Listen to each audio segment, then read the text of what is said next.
नमस्कार, news portal truth news पर आपका स्वागत है।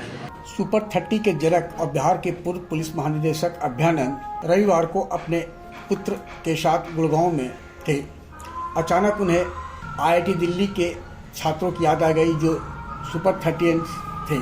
उन्होंने सुपर 30 के अंकित को फ़ोन किया और कहा कि जो भी उनके द्वारा पढ़ाए गए हैं सभी छात्रों को वे जो दिल्ली आईआईटी में हैं उनसे वे मिलना चाहते हैं। कुछ देर बाद रविवार दोपहर 3 बजे के आसपास अभ्यानंद जी नीलगिरी हॉस्टल के लॉन्ज में थे, जहां Rahmani super 30, Abhayanand super 30, Magadh super 30, CSRL के विभिन्न केंद्रों के छात्र छात्राएं उनके साथ थे। करीब 40 की संख्या में अभ्यानंद सर द्वारा पढ़ाए गए छात्र छात्राएं दिल्ली आईआईटी में इस वक्त अध्ययनरत हैं।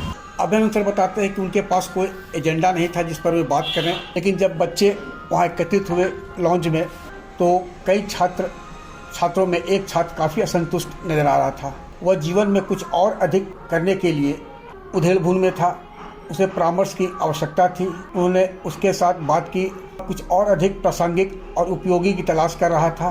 चर्चा एक समझौते से खत्म हुई कि दूसरों की मदद करने से पहले खुद शक्तिशाली होना पड़ता है।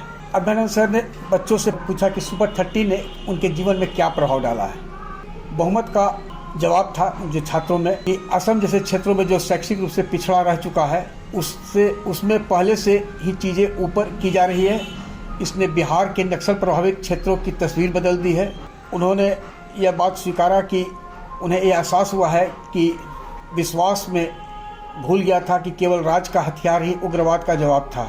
सुपर 30 ने भी एक संभव समाधान में योगदान दिया था। मगध सुपर 30 की छात्रा रूपा जो उस वक्त वहाँ थी, उससे जब अभ्यानंद सर ने पूछा कि उसके जीवन और उसके गांव और आसपास के इलाके में उसके आईआईटी में जाने से क्या असर पड़ा है, तो रूपा ने बताया कि वह और इसके पूर्व उसके भैया सोनू दिल्ली आईआईटी से पास आउट हो चुके हैं और उसका असर आसपास के इलाके में नहीं पूरे अनुमंडल सरघाटी अनुमंडल में पड़ा है। और बच्चे आज चाहे वह जेई मेंस हो, नीट हो और कई तरह की परीक्षा में शामिल हो रही हैं और सफल भी हो रहे हैं छात्र।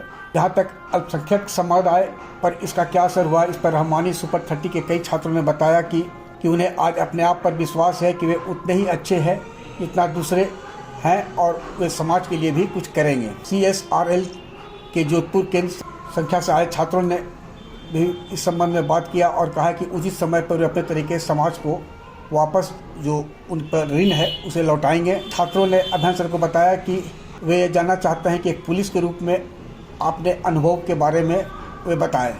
अभ्यानंद सर ने अपनी किताब अनबाउंड की चर्चा करते हुए कहा कि सहमति यह थी कि मनुष्य के लिए भगवान का सबसे कीमती उपहार उसका दिमाग है। हम इसे किसी भी चीज़ के साथ आदान प्रदान करने के रूप में गिरवी नहीं रखे। उन्होंने इसमें कारण देखा है। और फिर सामूहिक फोटो सेशन के बाद चर्चा समाप्त हुई और अभ्यानंद सर ने उस वक्त जहां छात्र छात्राएं मौजूद थे उन्हें मोटिवेट किया और उन्हें जो भी मार्गदर्शन था वह उसे मार्गदर्शन देकर वापस वह अपने पुत्र के आवास गुड़गांव लौट गए। आग्रह है कि इस वीडियो लिंक को लाइक, सब्सक्राइब और शेयर अवश्य करें। धन्यवाद, नमस्कार।